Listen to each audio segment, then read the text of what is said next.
It is with a great honor that I invite our esteemed chief guest, Dr.G.Satheesh Reddy Garu, former chairman of DRDO and scientific advisor to Raksha Manthri, to address this gathering and share through his profound insights. To all the people who are here, the Honorable Chancellor of this university, a very naive, young university here, Dr. Kohli ji, the Vice Chancellor of the university, Dr. H.S. Kohli ji, the scientists from NRSC, the ISRO, Shri Sreenivasa, the professor from IITH, Professor Ashok Kumar Pandey,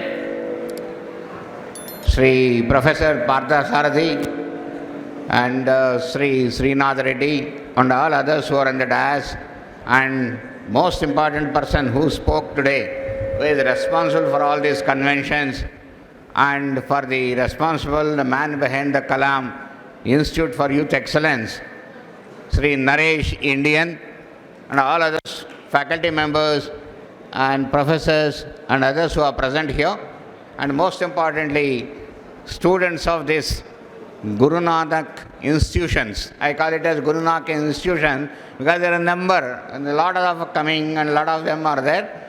So all of you, very good morning once again and namaskar to all of you. At the outset, just now, Dr. G.S. Kohli was telling the founder chairman, Sardar Tavinder Singh ji, Kohli ji's birthday is today. So we all pay great tributes to him, remember him and pay homage to him because it is his visionary leadership. There are visionaries in every sector, in small or big, whatever it is, people are born.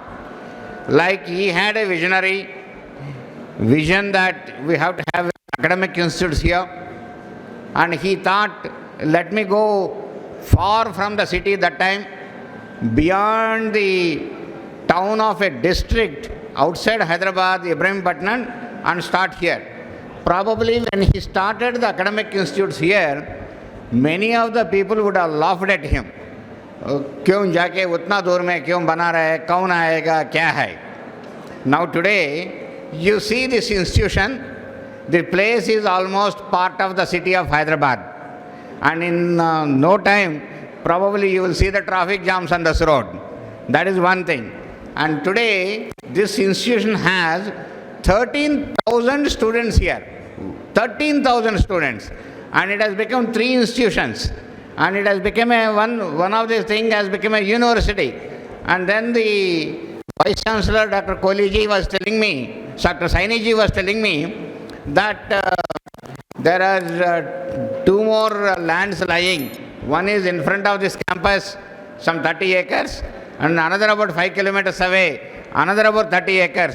So I am expecting that 2 more institutions will come. So there will be totally 4 institutions at least in the existing land.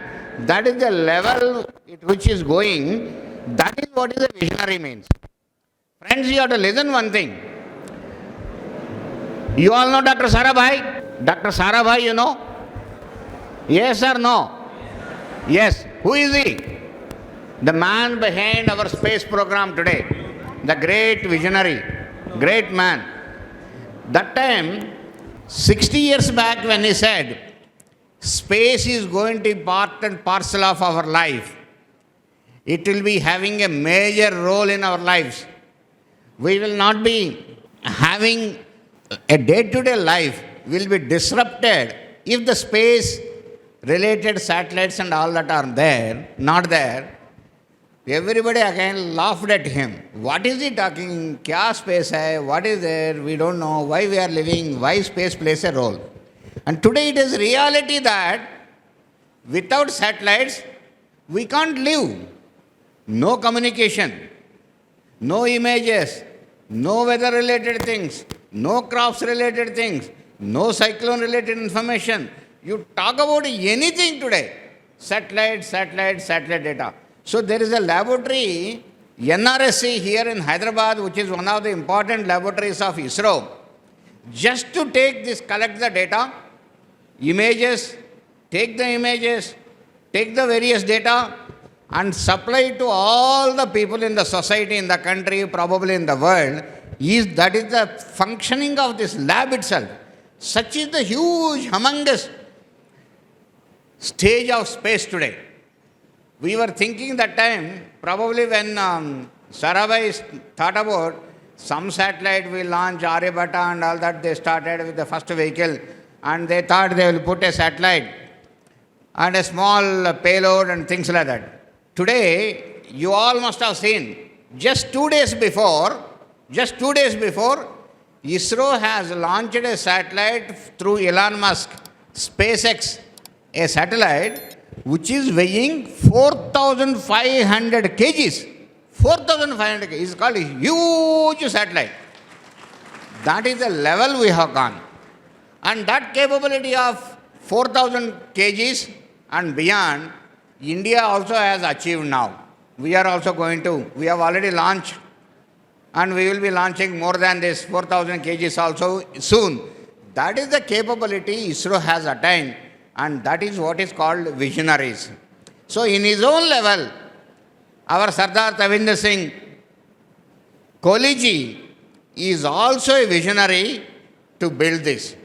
I was telling that other day, someday, I was in some institution, I was telling many people thought education is the most important thing what we should impart to our people in the country and make them all educated and we should give the facility.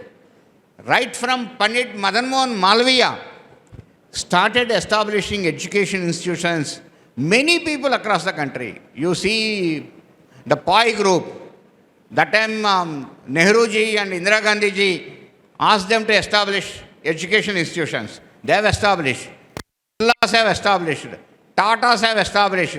Today, the Indian Institute of Science is established by Tata and it was actually called as Tata Institute. So that is the thing. Education is the most important thing. And so these visionaries have given the education to us now. And today, in our country, the number of students who are studying higher education are 4.38 crore students. 4.38 crore students are pursuing higher education. That number is larger than the population of many countries in the world. That many students in India are studying today. That is the greatness. If you look at your own area of engineering, the engineering or technical institutions, when we were studying in the state of Andhra Pradesh, which is a combined state of Telangana and Hyderabad, we had just 5 colleges. Visakhapatnam, Tirupati, Anantapur, Kakinada, Usmania, Hyderabad, Warangal, of course. These were the only colleges which were there. And overall country, probably, we had about 120, 130 colleges. And probably we were producing about 10,000 students a year, that time. Then you see, with the various people entering into the domain, like what you are seeing, like Gurunanak institutions, in the state of, combined states of Telangana and Andhra Pradesh, we have more than 2,000 engineering institutions today. And what was the 10,000 that time, the students who were coming out of here, today, the number of engineering students coming out from this country are 14 lakh engineers are coming out. 14 lakhs are coming out today. That is a huge number. And those days when we were producing 10,000, these 10,000 people itself getting jobs was very difficult. The most popular department that time was civil engineering. Because we didn't have roads, we didn't have dams, we didn't have projects. Civil engineers were in demand and everybody was joining civil engineering. Whereas you see now today, 14 lakh people are coming out, almost 90% of them are getting placed. 90%. Day before yesterday, I was in NIT Kurukshetra. I was in the convocation. You ask any department, MCA, civil engineering, mechanical engineering, everybody is placed. Huge salaries. That is the situation India has created. That is what is making India has evolved today. The Honorable Prime Minister Shri Narendra Modi ji and the whole country has a lot of confidence in the youngsters, youth, the power of India. Because you have a large number of youth in this country, they are going to transform this country. That is what is the belief. That is why Honorable Prime Minister asked us, DRDO, when I was the chairman, that you establish laboratories where all are only youngsters. Nobody else will be there. No elderly person will be there. So we established 5 laboratories in DRDO. All the 5 laboratories, the scientists who are there, their age is less than 35 years. All the scientists are below 35 years old. They work in that. That is the thing what we have started.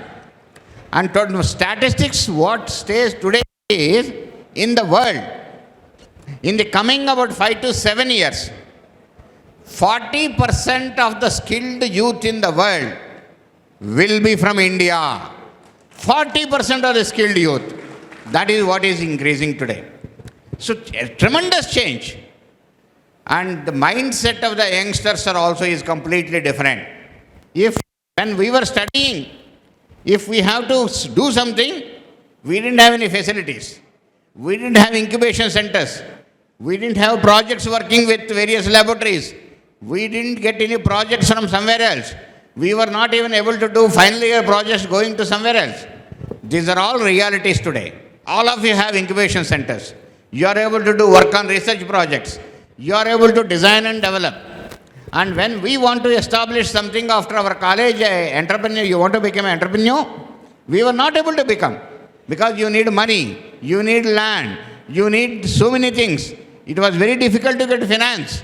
And there were no incubation centers. And so, we used to go to ISRO, DRDO, BHL, ECL, HAL. What item you want? I will establish a factory and I will supply it to you. We were beggars. We were ancillary people. The mindset was ancillary mindset. Today, that has changed. Every youngster is using incubation center. They are starting startups.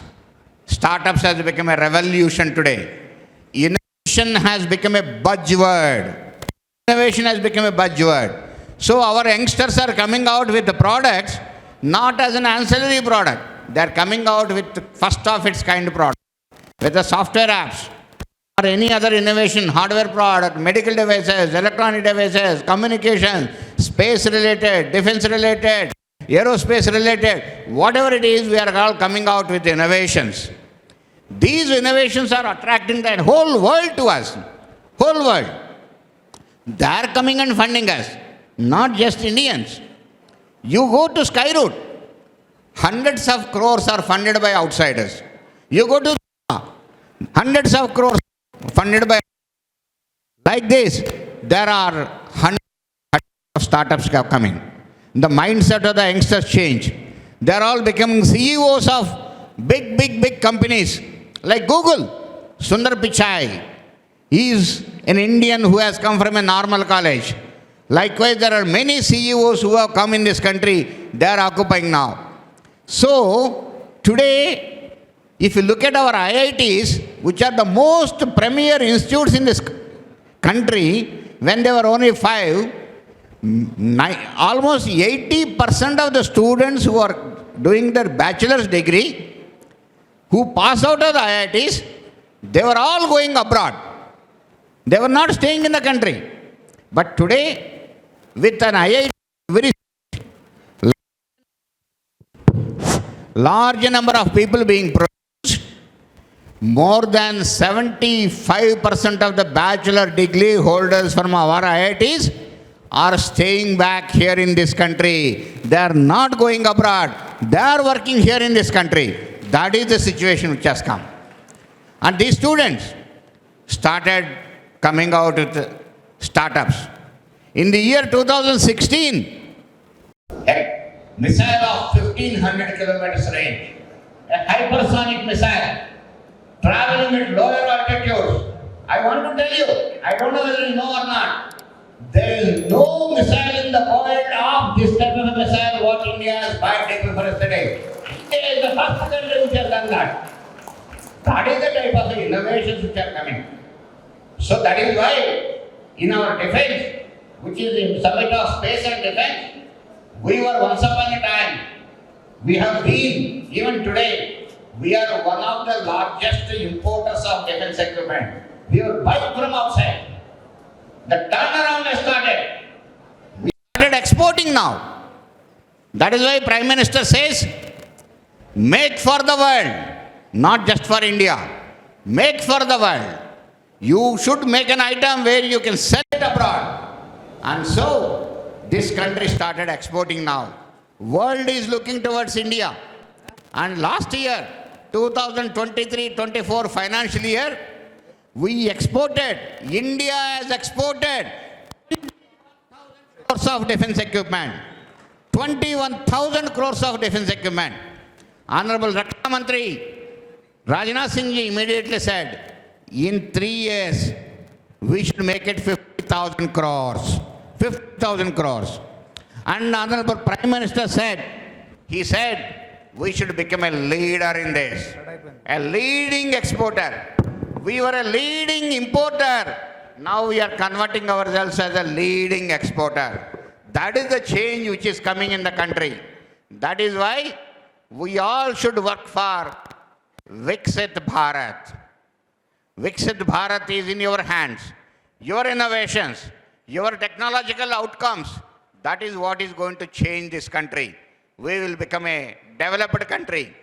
By 2047, when we become the 100th year of independence, this country, the India should become a leader. That is the dream. India should become number one. That is all in our hands. You do. First thing is you develop something. You come out with an idea. You do hard work. You make something. First person who gains is you, who has done. You will have a good name. You will prosper. You will gain popularity. Many things. Then Gurunanak Institute will get popularity. Then state of Telangana will get popularity. Then your family gets the popularity. Your village gets the popularity. Like Rameshwaram got the popularity because of Kalam now. And the whole country gets the popularity. So the most important person is you. I want to do something. I want to make a unicorn company. This is what it is. So I wish that some of you, minimum, people should come out with startups which will become unicorns. Can you raise somebody? I want to make a unicorn. Raise. Who wants to make? Number 1, number 2, number 3, number 4, number 5. Very good. Lot of people. Either no girls are raising. Only boys are raising. What is this? Come on. Raise. But once you raise it, people are recording who has raised. Video is recording. You have to work for it. You have to really work hard that you are trying to make a unicorn. This is for your benefit, not for the college benefit. So you should work that and make yourself proud. Make the country proud. Make the country prosperous. Make India a leader by 2047. That is in our hands. Jai Hind. My best wishes to you.